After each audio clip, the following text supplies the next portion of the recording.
আমার শাশুড়ি মা আমাকে গ্রামের বাড়িতে পাঠিয়ে দিলেন শ্বশুর মশাইয়ের সাথে। সেদিন হঠাৎ বৃষ্টি এলো, আর আমি বাইরে ভিজে বাড়িতে ঢুকলাম।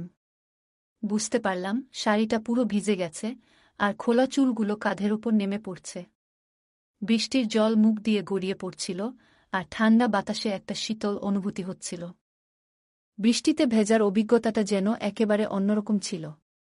ঘরের মধ্যে মোমবাতির মৃদু আলো আর বাইরের বৃষ্টির ঝিরঝির আওয়াজ পুরো পরিবেশটাকে অসাধারণ করে তুলেছিল। শাড়িটা ঠিক করতে করতে আমি শ্বশুর মশাইকে বললাম, বাবা, জানালা আর দরজাগুলো বন্ধ করে দেবেন, নইলে জল ঘরে ঢুকে যাবে। আমার কথা শোনার সাথে সাথেই তিনি জানলাগুলো বন্ধ করে দিলেন, কিন্তু তার দৃষ্টিটা কিছুক্ষণ আমার উপর স্থির ছিল। তিনি কিছুক্ষণ আমাকে দেখলেন, সম্ভবত দেখছিলেন যে আমি পুরোপুরি ভিজে গেছি কিনা।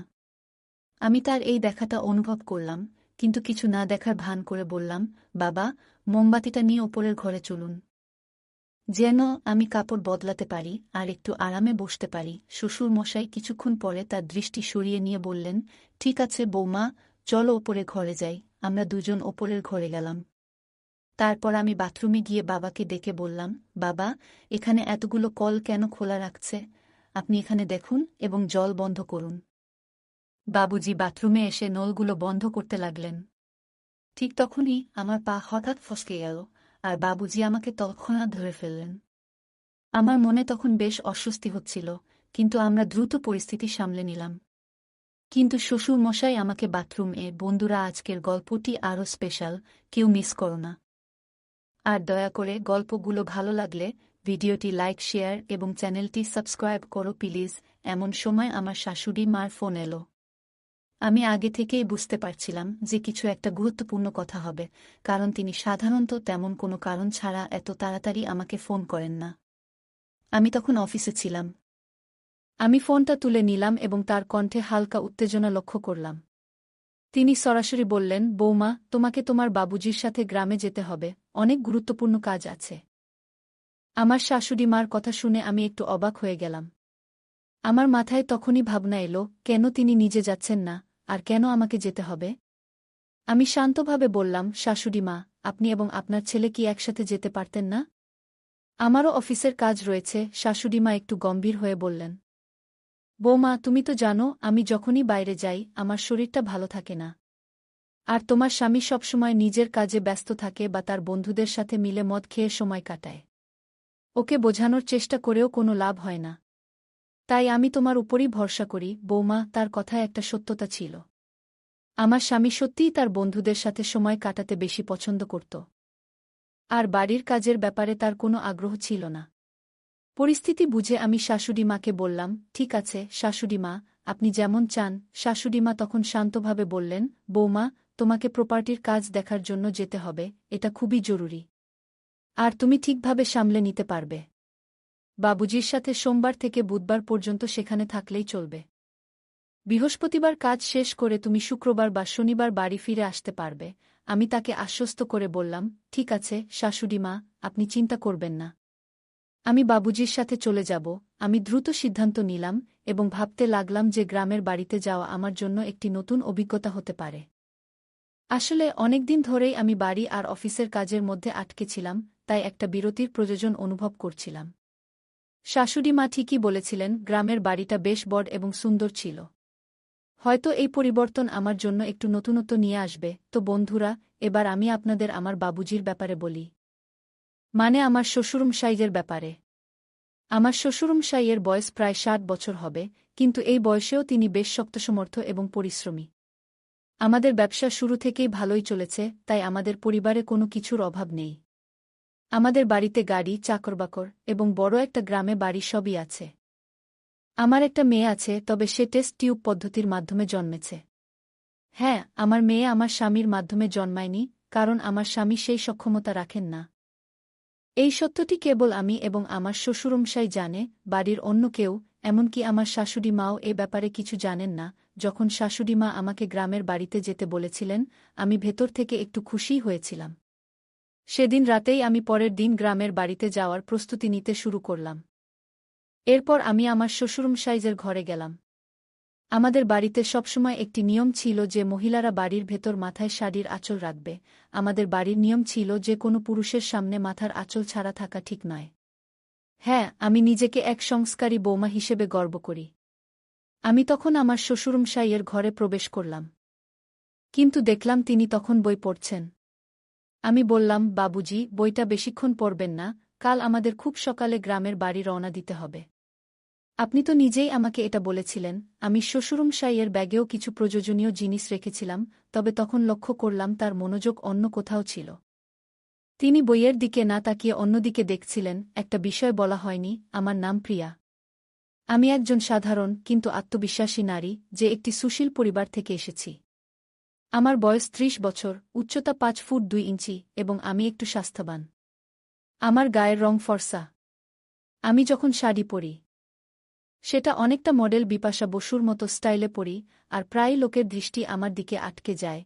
আমি এসব বলছি যাতে আপনি আমার কল্পনা করতে পারেন এবং আমার গল্প পড়ার সময় আমার চেহারা আপনার মনে স্পষ্টভাবে ফুটে ওঠে। আমি একজন সাধারণ মেয়ে, যে পরিবার ও সমাজের নিয়মের মধ্যে জীবনযাপন করছি। কিন্তু এইবারের গল্পে কিছু একটা আলাদা ঘটেছে, এমন কিছু যা আমার জীবনে এক নতুন মোড় নিয়ে এসেছে, যা আমি কখনো স্বপ্নেও ভাবতে পারি নাই। আমরা দুপুরের পর একটু দেরিতে রওনা হলাম। আমরা গাড়িতে যাচ্ছিলাম, আর আমার শ্বশুরমশাই গাড়ি চালাচ্ছিলেন। ট্রাফিকের কারণে আমরা সন্ধ্যা ৭টার দিকে গ্রামে পৌঁছালাম। সেখানে আমাদের একটি ছোট্ট সুন্দর বাড়ি আছে, যা একটি ছোট পাহাড়ের উপরে অবস্থিত। যদিও পাহাড়ে অবস্থিত, গাড়ি সহজেই সেখানে যেতে পারে। বাড়িটি একতলা, চারপাশে সুন্দর পাহাড় আর ঠান্ডা বাতাস বইছিল। আমাদের কিছু আত্মীয়ও সেখানে ছিল, তাই তারা আমাদের রাতের খাবারের জন্য আমন্ত্রণ জানিয়েছিল। সেখানে আমাদের বাড়ির দেখাশোনা করার জন্য সুনীল নামের একজন কর্মচারীও ছিল। কিন্তু তার বাড়ির কোনো একজনের শরীর খারাপ হওয়ায় সে পরদিন সকালে বাড়ি ফিরতে চাইছিল, আর শ্বশুরমশাই তাকে গ্রামের বাড়িতে যাওয়ার অনুমতি দিয়েছিলেন। বাইরে তখন বৃষ্টি হচ্ছিল, আর আমরা আত্মীয়ের বাড়িতে রাতের খাবার খেতে গেলাম। আমরা খাওয়া-দাওয়ার সব আয়োজন সেখানেই করেছিলাম। কিছুক্ষণের মধ্যেই আমার বড় শাশুড়ি মা এলেন, এবং আমাদের মধ্যে কিছু পারিবারিক আলোচনা হল, যা সাধারণত পরিবারে হয়ে থাকে।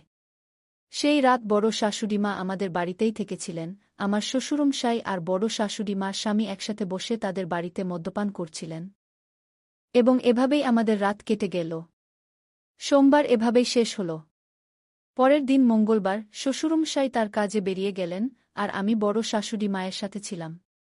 সেই রাতে আমরা বড় শাশুড়ি মায়ের বাড়িতে রাতের খাবার খেলাম, এবং আমার শ্বশুরমশাই আবারও বড় শাশুড়ি মার স্বামীর সাথে বসে মদ্যপান করছিলেন। আমার শ্বশুরমশাইও মদ্যপান করেন, তবে তিনি আমার স্বামীর মতো অতিরিক্ত পান করেন না। কিছুক্ষণ পর শ্বশুরমশাই বললেন, বৌমা, আমি বাংলোর দিকে যাচ্ছি। বড় শাশুড়ি মা বললেন, আপনি যান, আমাদের আরও কিছু কথা আছে। কিছু সময় পরে আমি বড় শাশুড়ি মায়ের বাড়ি থেকে বেরিয়ে এলাম। তখন বাইরে প্রবল বৃষ্টি হচ্ছিল। তাই বড় শাশুড়িমা আমাকে একটি ছাতা দিলেন, এবং আমি বাড়ি ফিরে এলাম। বাড়িতে এসে দেখলাম শ্বশুরমশাই আবারও মদ্যপান করতে করতে টিভি দেখছেন। আমি বাড়িতে পৌঁছানোর সময় বৃষ্টি এবং বাতাসের কারণে পুরোপুরি ভিজে গিয়েছিলাম। আমাদের বাড়িটি ছিল বেশ বড়, একটি বাংলো, কিন্তু আমি সেটিকে বাড়ি বলতেই বেশি ভালোবাসতাম। নিচে ছিল একটি বড় হল রুম এবং উপরে কয়েকটি ঘর। ছাতাটি ছিল ছোট, আর যখন বৃষ্টিতে ভিজে আমি ঘরে ঢুকলাম, তখন অনুভব করলাম আমার শাড়িটি পুরোপুরি ভিজে গিয়েছে। আমার খোলা চুলগুলি কাঁধের উপর নেমে এসেছিল, আর সেগুলোতে এখনও বৃষ্টির জল ঝরছিল। ঠান্ডা বাতাসের জন্য হালকা শীত লাগছিল। বৃষ্টিতে ভেজার এই অনুভূতি একেবারেই আলাদা ছিল। ঘরের ভেতরে মোমবাতির হালকা আলো এবং বাইরের প্রবল বৃষ্টির শব্দ পরিবেশটিকে আরও বিশেষ করে তুলেছিল। আমি আমার শাড়ির আঁচল ঠিক করতে করতে শ্বশুরমশাইকে বললাম, বাবুজি, জানালা এবং দরজা বন্ধ করে দিন, না হলে জল ভিতরে চলে আসবে। আমার কথা শুনে তিনি সাথে সাথেই জানালাগুলি বন্ধ করে দিলেন, তবে কিছুক্ষণ ধরে তার দৃষ্টি আমার দিকে স্থির ছিল। তিনি আমার দিকে তাকিয়েছিলেন, যেন দেখার চেষ্টা করছিলেন আমি সম্পূর্ণ ভিজে গিয়েছি কিনা। তার সেই নজর আমার একটু অস্বস্তি লাগল।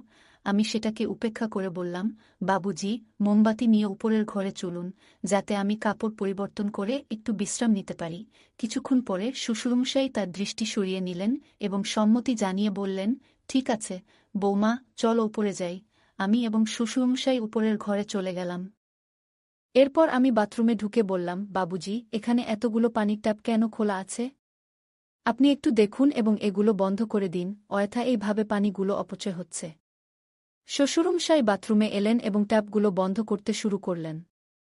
কিন্তু হঠাৎ করেই শাওয়ার চালু হয়ে গেল, আর আমি আবারও ভিজে গেলাম। আমি তখন নীল শাড়ি পরেছিলাম, আর মাথায় আঁচলটাও ছিল। দেখলাম শ্বশুরমশাই নীরবে আমার দিকে তাকিয়ে আছেন ভয়ে। আমি কিছু বলি কিনা। বৃষ্টির জন্য আমার শাড়িটি পুরোপুরি ভিজে গিয়েছিল, আর তিনি আমার দিকে এক দৃষ্টিতে তাকিয়েছিলেন। একদিন এরকমই হয়েছিল, আমার শ্বশুরমশাই প্রায়ই বন্ধুদের সাথে বাইরে ঘুরতে যেতেন। তার সিগারেট খাওয়ার অভ্যাসও ছিল। একদিন সকালে আমি দোকানে গিয়েছিলাম, তখনও বৃষ্টি হচ্ছিল, আর আমি যথারীতি মাথায় শাড়ির আঁচল নিয়ে বেরিয়েছিলাম। আমি খুবই পরম্পরাগত মানসিকতার বউ। ছাতা নিয়ে দেখলাম শ্বশুরমশাই রাস্তার পাশে দাঁড়িয়ে আছেন। আমি ছাতাটি তার দিকে বাড়িয়ে দিলাম। কিন্তু দেখলাম তিনি আমার দিকে এক দৃষ্টিতে তাকিয়ে আছেন, তার চোখ যেন আমার দিক থেকে সরতেই চাইছিল না। মনে হচ্ছে আমাকে তিনি কিছু বলতে চান। বাড়ি ফিরে এসে আয়নায় তাকিয়ে দেখি শাড়ির সামনের অংশ কিছুটা ভিজে গিয়েছে, যা আমার চেহারায় আলাদা একটা সৌন্দর্য এনে দিয়েছে। শাড়িটি শরীরের সাথে লেগে থাকায় নিজেকে একটু অন্যভাবে দেখলাম। পিছনের দিকটাও কিছুটা ভিজে গেছে, সেটা খেয়াল করলাম। এরপর আমি কিছু দরকারি জিনিস নিয়ে ঘরের কাজ করতে শুরু করলাম। আমি কাজ করতে করতে ভাবছিলাম, এটা বেশ মজার বিষয় যে এমন একটা পরিস্থিতিতে নিজেকে খুঁজে পাচ্ছি। তাই ইচ্ছে করেই শ্বশুরমশাইয়ের সামন দিয়ে আসা যাওয়া করছিলাম। ঝাড়ু দেওয়ার সময় নিচু হয়ে কাজ করতে হতো, আর আমি আমার উপস্থিতি তার নজরে আনতে চেষ্টা করতাম। শ্বশুরমশাইও মাঝে মাঝে তাকিয়ে দেখতেন, আর কিছুটা হাসি মুখে তার অভিব্যক্তি লক্ষ্য করতাম। আবার কিছুক্ষণ পর শ্বশুরমশাই ঘরে ফিরে এলেন। তখন আমি পুরোপুরি ভিজে গিয়েছিলাম, তাই শাড়ি বদলাতে হলো। শ্বশুরমশাই বসেছিলেন যেখানে একটি আলমারি ছিল। আমি আলমারি খুলে আরেকটি লাল শাড়ি বের করলাম। ঘরের পাশে আরেকটি ছোট কক্ষ ছিল, যেখানে আমি শাড়ি বদলাতে গেলাম। শ্বশুরমশাই তখন বারান্দায় বসে বিশ্রাম নিচ্ছিলেন। দরজাটা সামান্য খোলা রেখেছিলাম, কারণ ঘরে একটু বাতাস আসার দরকার ছিল। আমি শাড়ি বদলাতে শুরু করলাম, আর শাড়ির ভাঁজ খুলতে খুলতে চুড়ির হালকা আওয়াজ হচ্ছিল। শ্বশুরমশাইও বাইরে বসেছিলেন, তবে তার উপস্থিতি তেমন গুরুত্ব দিচ্ছিলাম না। আমার শাড়ি বদলানোর সময় আমি পুরোপুরি নিজের কাজে মনোযোগ দিচ্ছিলাম, যদিও ঘরের পরিবেশে একটা অন্যরকম মৃদু অস্বস্তি টের পাচ্ছিলাম। কিন্তু এটিকে খুব সাধারণভাবে নিলাম এবং কাজ চালিয়ে গেলাম। আমি লক্ষ্য করছিলাম, বাবুজি তখন বারান্দায় বসে বিশ্রাম নিচ্ছিলেন। আমি বুঝতে পারছিলাম যে তিনি আমার কিছু কাজ খেয়াল করছেন। তিনি ধুতিটা কিছুটা ঠিক করছিলেন। ঘরটি কিছুটা অন্ধকার ছিল, তবে মোমবাতির নরম আলো ঘরের পরিবেশকে একটু আলাদা করে তুলেছিল। আমি ধীরে ধীরে শাড়ি বদলাতে শুরু করলাম। যদিও শাড়ি পুরো শরীরকে সহজেই ঢেকে নিতে পারে, আমার মনে হচ্ছিল এটি যথাযথভাবে জড়িয়ে নিতে সময় লাগছে। আমার আর বাবুজির মধ্যে বেশ কিছুটা দূরত্ব ছিল, প্রায় 12-15 ফুট। তিনি সোফায় বসে বাইরে তাকিয়েছিলেন, এবং আমি আমার কাজ নিয়ে ব্যস্ত ছিলাম। আমি আমার চপ্পলের বোতাম খোলার চেষ্টা করছিলাম, যা বেশ শক্ত হওয়ায় খুলতে কিছুটা সময় লাগছিল। অবশেষে অনেক চেষ্টা করে বোতামটা খুলতে পেরেছি। বাবুজি তখন ধুতিটা একটু ঠিক করছিলেন, এবং তার সামান্য নড়াচড়া ঘরের অন্ধকারের মধ্যেও আমি দেখতে পাচ্ছিলাম। আমি চপ্পলের শেষ বোতামটা খুলে একটু অন্যদিকে ঘুরলাম। হয়তো তিনি তখন চারপাশের সবকিছু ভালোভাবে লক্ষ্য করতে পারছিলেন, কারণ রাত তখন প্রায় 1টা। আমি বাবুজির দিকে একটু বেশি ঘুরে গিয়েছিলাম। শাড়ি বদলানোর সময় আমার চুড়ির শব্দ ঘরে প্রতিধ্বনিত হচ্ছিল। শাড়ি পাল্টাতে পাল্টাতে আমি বললাম, বাবুজি, আজ আপনার দিন কেমন কাটল? আজ তো অনেক কাজের মধ্যে ছিলেন, মনে হয় ক্লান্ত হয়ে পড়েছেন। বাবুজি ধুতির কিছুটা ঠিকঠাক করতে করতে বললেন। হ্যাঁ বৌমা, আজ কাজ অনেক ছিল, কিন্তু আমি ক্লান্ত নই। এই গ্রামের বাতাসই যেন প্রাণ ভরে দেয়া। আমি ইতিমধ্যেই আমার শাড়ি পরছিলাম এবং এরপর ধীরে ধীরে বাকি জামা গুছিয়ে নিচ্ছিলাম। সেই সময় আমি বাবুজির সঙ্গে কথোপকথন চালিয়ে যাচ্ছিলাম। ঘরে বিদ্যুৎ ছিল না, তাই আমি একটা মোমবাতি জ্বালিয়েছিলাম, যার আলো বাবুজির মুখটা ঠিকভাবে দেখা যাচ্ছিল না।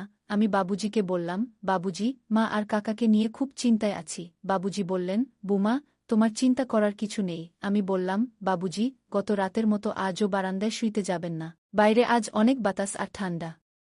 আমাদের বিছানাটা বড়। আমার সঙ্গে বিছানাতেই শুয়ে পড়বেন। আমার কথা শুনে তিনি চুপ থাকলেন, কিছু বললেন না। আমি আবার শাড়ি পরতে শুরু করলাম, মনোযোগ দিয়ে শাড়ির শেষ অংশটা ঠিক করে নিলাম। ঘুরে দাঁড়িয়ে নিজেকে সামলে নিলাম, তারপর হালকা হাসি দিয়ে বাবুজিকে জিজ্ঞেস করলাম, বাবুজি, আমার শাড়ি কেমন লাগছে? বাবুজি একটু অবাক হয়ে তাকালেন। আমি আবার বললাম, বাবুজি, নতুন শাড়িতে কেমন লাগছে? এরপর আমি বারান্দার দিকে হাঁটতে শুরু করলাম। বাবুজি তখনও সোফায় বসেছিলেন, আমার দিকে তাকিয়ে। আমি বললাম, বাবুজি, আপনি বারান্দায় আসুন, একটু গ্রামের বাতাস খেতে ভালো লাগবে। বাবুজি কিছুক্ষণ পর বারান্দায় এলেন। আমি তাকে আবার জিজ্ঞেস করলাম, বাবুজি, বলুন তো, আমাকে এই শাড়িতে কেমন লাগছে? আমি তখন মাথায় পল্লু দিয়ে দাঁড়িয়েছিলাম। বাবুজি বললেন, হ্যাঁ বুমা, তোমাকে অনেক সুন্দর লাগছে শাড়িতে। এরপর বললাম, বাবুজি, আপনার সঙ্গে একটা কথা বলার আছে। বাবুজি বললেন, হ্যাঁ বুমা, কী কথা? আমি বললাম, বাবুজি, আপনার মনে আছে যখন আপনার বন্ধু বা আমার স্বামীর বন্ধুরা আসে, আমি আপনাকে বলি তাদের জন্য চা নিয়ে যান? বাবুজি বললেন, হ্যাঁ বুমা, মনে আছে। আমি বললাম, তারা আমায় এক বিশেষ দৃষ্টিতে দেখে, কিন্তু এতে আমার অনেক অস্বস্তি লাগত। বাবুজি একটু চিন্তিত হয়ে বললেন, বুমা, এভাবে ভাবার কোনো দরকার নেই। আমি হালকা হেসে বললাম, বাবুজি, এই বিশ্বাসটা আমাদের মধ্যে থাকুক। আমি জানি আপনি আমাকে কেমনভাবে দেখেন, কিন্তু এতে আমার কোনো আপত্তি নেই। আপনার দৃষ্টিভঙ্গি আমার ভালো লাগে, আপনি অনেক ভালো মনের মানুষ। কিছুক্ষণ চুপ থেকে বাবুজি বললেন, বুমা, তুমি কি খুশি? আমি হেসে বললাম, বাবুজি। এবার আসল কথায় আসি। বাবুজি বললেন, হ্যাঁ বুমা, কি কথা? সংকোচ করো না, বলো। আমি বললাম, বাবুজি, আপনি কি মনে করেন আমি সত্যিই খুশি? হ্যাঁ, আমরা ধনী, আমাদের সব কিছু আছে, গাড়ি, বাড়ি, টাকা। কিন্তু এরপরেও কি আমি খুশি? বাবুজি বললেন, বুমা, তোমাকে খুশি দেখতেই আমার ভালো লাগে। কিন্তু তুমি খুশি নও। কেন বলো? আমি একটু চুপ থেকে বললাম, বাবুজি, আপনার ছেলে। বাবুজি প্রশ্ন করলেন, আমার ছেলের কি সমস্যা আছে বলো? আমি গভীর শ্বাস নিয়ে বললাম, বাবুজি, আপনি কি মনে করেন শুধু অর্থ আর সম্পত্তি থাকলেই সুখ পাওয়া যায়? আসল সুখ তো দাম্পত্য জীবনের। বাবুজি কিছুক্ষণ চুপ করে থেকে বললেন, বুমা, তোমার যা বলার আছে খোলাখুলি বলো। সংকোচ করো না। আমি একটু দ্বিধা করে বললাম, আপনার ছেলে এখন আর আগের মতো আমার সাথে সম্পর্ক রাখছে না। আমাদের মধ্যে যে যোগাযোগ ছিল সেটা আর নেই। বাবুজি ধীরস্থিরভাবে শুনলেন। আমি বললাম, আমি জানি, বাবুজি, আপনার জীবনেও হয়তো অনেক চাপ আছে, আপনার নিজের জীবনের দায়িত্বগুলোও কম নয়। বাবুজি তখনও শান্তভাবে শুনছিলেন। আমি বললাম, আপনাকে সবসময় খুব শান্ত দেখি, কিন্তু আমি বুঝতে পারি, আপনারও হয়তো কিছু অনুভূতি আছে যা আপনি প্রকাশ করেন না। বাবুজি আমাকে দেখে একটু নার্ভাস হয়ে পড়লেন। তারপর হঠাৎই গম্ভীর হয়ে বললেন, বুমা, তুমি কেমন কথা বলছ? আমি কখনো এমন কিছু ভাবিনি। আর না তোমাকে সেই চোখে দেখেছি। তুমি তো আমাদের পরিবারের মানসম্মান, আর আমি সবসময় তোমার প্রতি সম্মান এবং শ্রদ্ধার দৃষ্টিতেই তাকিয়েছি। আমি একটু ঘাবড়ে গেলাম, কিন্তু আমার কথা চালিয়ে গেলাম, বাবুজি, আমি এসব কথা বলছি কারণ মাঝে মাঝে মনে হয় আমরা আমাদের সম্পর্কগুলো নিয়ে খোলাখুলি কথা বলতে পারি না। আপনি আমাকে খুব সম্মান করেন, কিন্তু আমি কয়েকবার আপনার চোখে কিছু আলাদা দেখেছি। বাবুজি কিছুটা অস্বস্তিতে পড়ে গেলেন, কিন্তু আবারও গম্ভীরভাবে উত্তর দিলেন, তোমার ধারণা ভুল, বুমা। পরিবারের সম্পর্কগুলো খুব পবিত্র, এবং আমাদের সবসময় সেগুলোর সম্মান করা উচিত। তোমার এমন কিছু ভাবার প্রয়োজন নেই। যদি তোমার কখনো এমন অনুভূতি হয়ে থাকে, আমি তার জন্য ক্ষমা চাই। কিন্তু আমার উদ্দেশ্য কখনোই এমন ছিল না। আমি বাবুজির কথায় সত্যতার ছোঁয়া পেলাম। তিনি সবসময় পরিবারের দায়িত্ব সততার সঙ্গে পালন করেছেন, আর হয়তো আমি ভুল বোঝাবুঝির শিকার হয়েছি। আমি মাথা নিচু করে বললাম, মাফ করবেন, বাবুজি। আমি হয়তো কিছু ভুল বুঝেছি, আমার মনে হয় আপনাকে বুঝতে আমার অনেক ভুল হয়েছে। বাবুজি কোমল স্বরে বললেন, বুমা, এই বাড়িতে তুমি আমাদের মেয়ের মতো। হ্যাঁ, আমি চাই তুমি সবসময় খুশি থাকো, এবং এমন কোনো ভাবনা মনে না রাখো যা আমাদের সম্পর্ককে দুর্বল করে। বাবুজি বললেন। সেই মুহূর্তে আমার মনে হলো, আমি অযথা বাবুজি আর আমার সম্পর্ক নিয়ে ভুল ধারণা পুষে রেখেছিলাম। আমি নিজেকে প্রতিজ্ঞা করলাম, ভবিষ্যতে আমি কখনো এমন কিছু ভাবব না, এবং সবসময় পরিবারের সম্পর্কগুলোকে সম্মান দেব। সম্পর্কগুলোর মধ্যে সততা ও খোলামেলা কথোপকথন অত্যন্ত গুরুত্বপূর্ণ। যখন আমরা আমাদের ভাবনা ও অনুভূতিগুলো নিঃসংকোচে ভাগ করে নিই, তখনই সম্পর্কের ভিত্তি মজবুত হয়। যে কোনো সম্পর্কের শক্তি নির্ভর করে আমরা একে অপরের প্রতি কতটা সৎ এবং আন্তরিক। কখনো কখনো আমরা আমাদের ভাবনা ও অনুভূতিগুলো লুকিয়ে রাখি, যা ভুল বোঝাবুঝির সৃষ্টি করতে পারে। যখন আমরা কারো প্রতি আগে থেকেই কোনো ধারণা বা মতো তৈরি করি, তখন বাস্তবতা থেকে দূরে সরে যাই। এই বিভ্রান্তি আমাদের সম্পর্কগুলোতে অপ্রয়োজনীয় চাপ তৈরি করে। যদি আমরা আমাদের মনের কথা খুলে না বলি তাহলে অপর ব্যক্তি আমাদের সম্পর্কে সঠিক ধারণা পাবে না এবং ভুল সিদ্ধান্তে পৌঁছাতে পারে। তাই একে অপরের সাথে খোলাখুলি কথা বলা অত্যন্ত গুরুত্বপূর্ণ। এতে শুধু আমাদের অনুভূতিগুলো পরিষ্কার হয় না, পাশাপাশি অন্যজন আমাদের অবস্থান ও চিন্তাভাবনা সম্পর্কে সঠিক ধারণা পায়। সৎ কথোপকথনের মাধ্যমে সম্পর্কের বিশ্বাস ও বোঝাপড়া বাড়ে, যা আমাদের একে অপরের আরও কাছাকাছি নিয়ে আসে। সম্পর্কগুলো সফল করার জন্য কথা বলাকে সর্বোচ্চ গুরুত্ব দেওয়া উচিত। তো বন্ধুরা, এটাই ছিল আমাদের আজকের ছোট্ট গল্প। গল্পটা কেমন লাগলো জানাতে ভুলবে না। আরও মজার মজার রোমান্টিক গল্প শুনতে চাইলে ভিডিওটি লাইক, শেয়ার এবং চ্যানেলটি সাবস্ক্রাইব করতে এবং বেল আইকনটি ক্লিক করতে ভুলবে না। ধন্যবাদ।